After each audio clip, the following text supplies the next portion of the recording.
Hi everyone, first of all good morning to all of you. Welcome back to my YouTube channel. आज के इस video में हम बात करेंगे एमसीक्यूज और एमसीक्यूज करेंगे हम रोल ऑफ आरबीआई के बारे में। सो काफ़ी इंपॉर्टेंट वीडियो रहेगा फ्रेंड्स। मैं आपको बता दूं ये जो इंपॉर्टेंट टॉपिक है ये आपका जेके एसएसबी फाइनेंस कोड असिस्टेंट।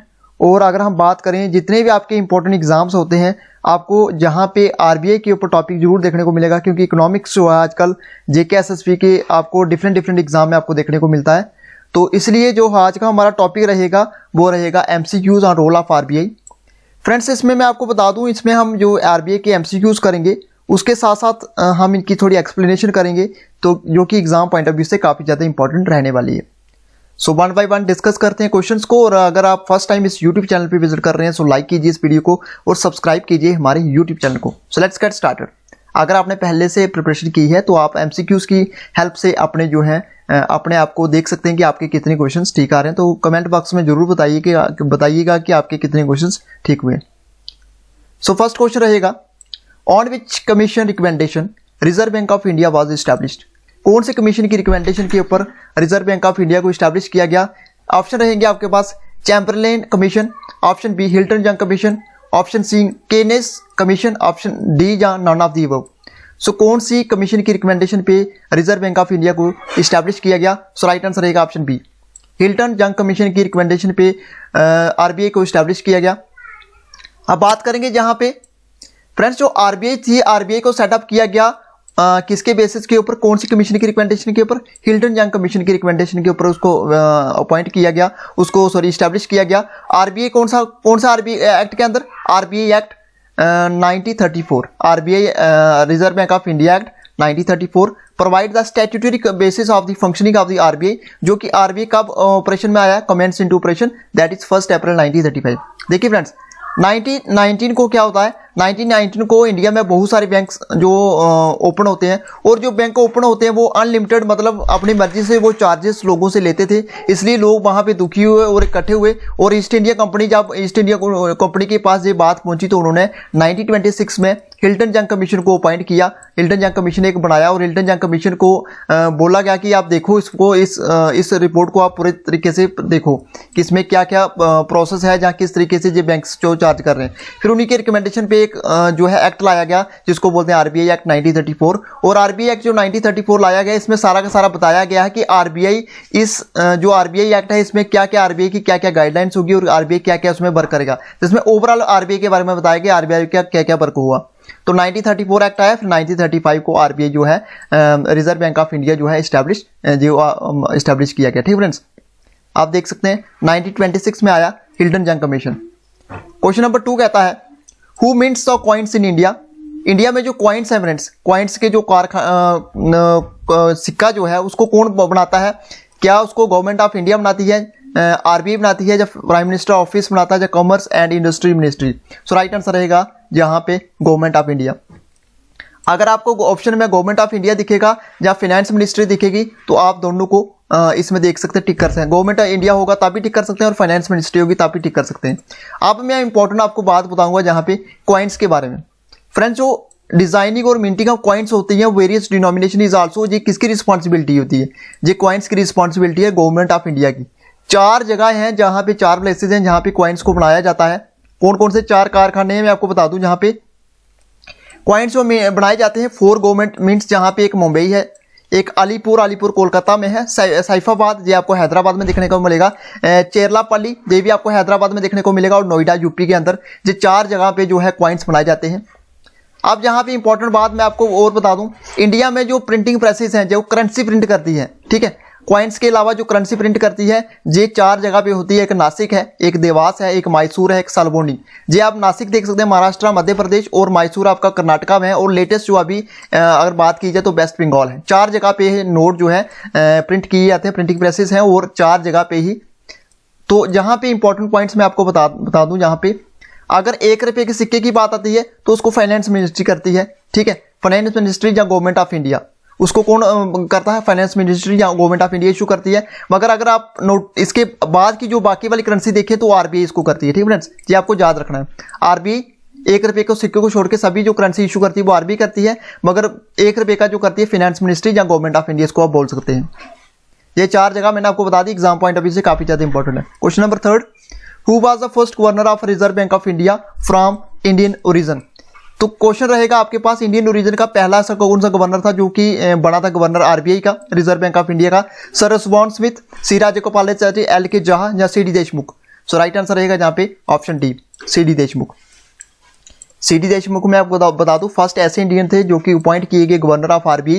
ये 1943 में बने by the British Raj authority, क्योंकि उस समय ब्रिटिश रूल था, 1947 तक ब्रिटिश रूल रहा है, तो 1943 में बने। ये इसको आपने याद रखना, फर्स्ट इंडियन ओरिजिन वो बने थे सर, उसके बाद सी डी देशमुख। ठीक है फ्रेंड्स। क्वेश्चन 4 कहता है व्हाट इज सीआरआर। सीआरआर क्या है? कैश रिजर्व रेशियो है, करंट रेशियो रेट है, रिव्यू रिपोर्ट है या क्रेडिट रेटिंग रिकॉर्ड है।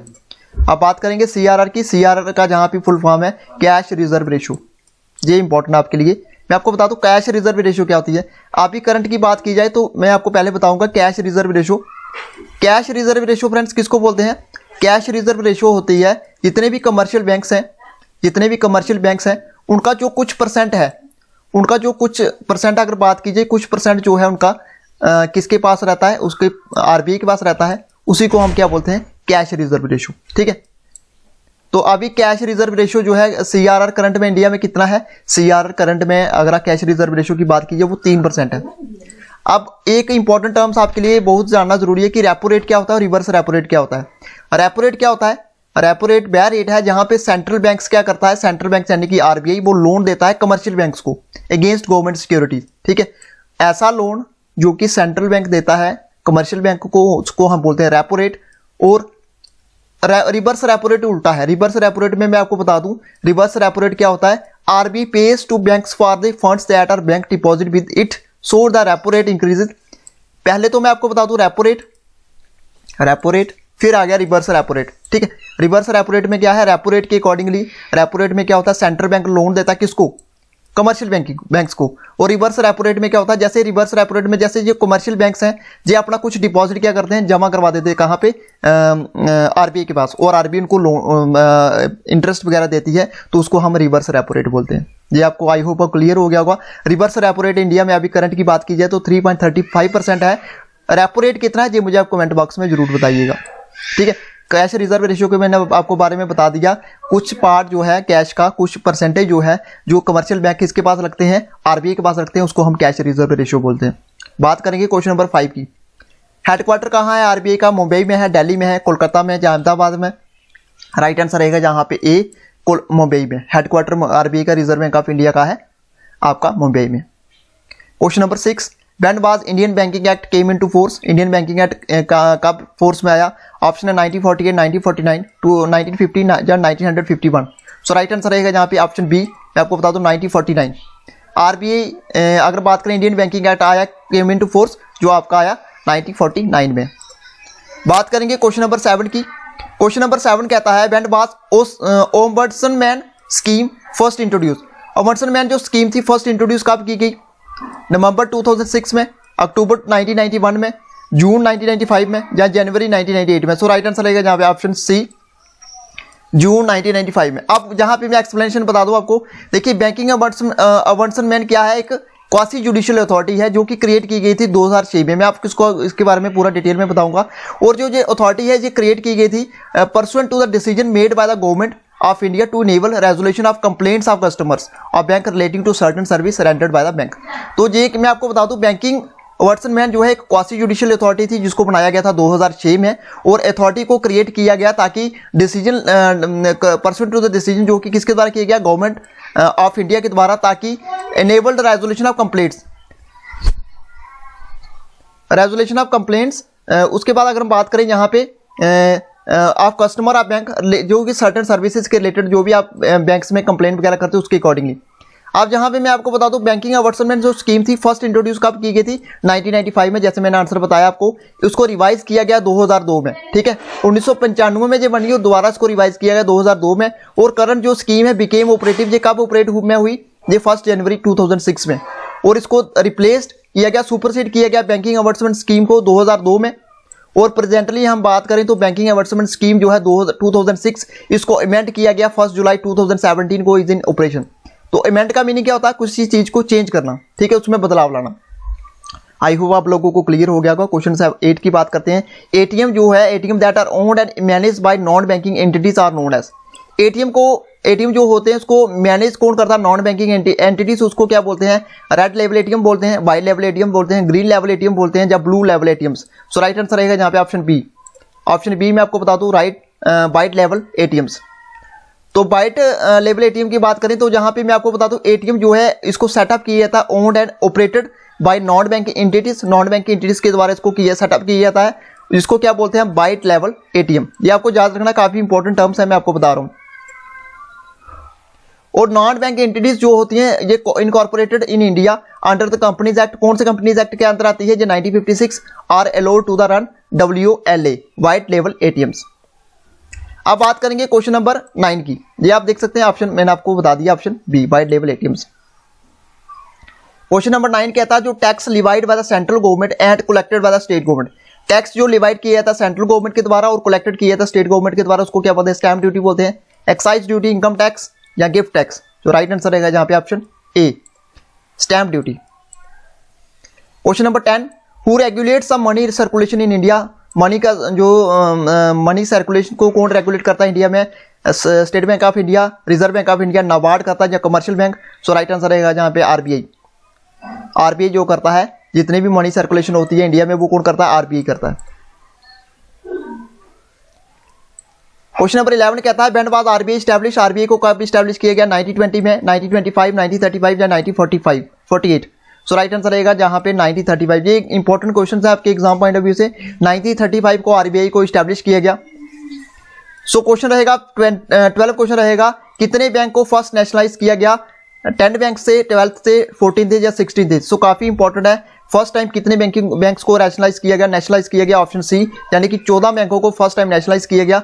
ये आप देख सकते हैं इन बैंकों को नेशनलाइज किया गया था 1969 में। और 14 बैंक कौन से हैं, इलाहाबाद बैंक था, बैंक ऑफ बड़ौदा था, बैंक ऑफ इंडिया था, Bank of Maharashtra, Central Bank था, कैनरा बैंक था, उसके बाद Dena Bank, Indian Bank, Indian Overseas Bank, Punjab National Bank, Syndicate Bank, UCO Bank, Union Bank और यूनाइटेड बैंक ऑफ इंडिया, जिनको फर्स्ट 1969 में नेशनलाइज किया गया।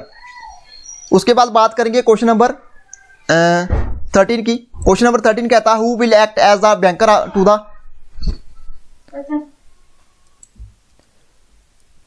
Who will act as the banker to the government of India. तो banker अगर बात करें तो कौन एक्ट करता है banker to the government of India, State Bank of India, Reserve Bank of India, NABARD या nationalised bank. So right answer रहेगा जहां पे option B, RBI. Question number 14 कहता है who was the first governor of RBI. और RBI के first governor कौन थे, के नरसिम्हा, बी के मल्होत्रा, ए के वादिया या सर रसवॉन स्मिथ। सो राइट आंसर रहेगा जहां पे ऑप्शन डी, सर रसवॉन स्मिथ जो थे फर्स्ट गवर्नर थे। अभी बात करें तो करंट गवर्नर कौन है इंडिया के, वो है श्री शक्तिकांत दास। शक्तिकांत दास जो है करंट गवर्नर हैं आरबीआई के,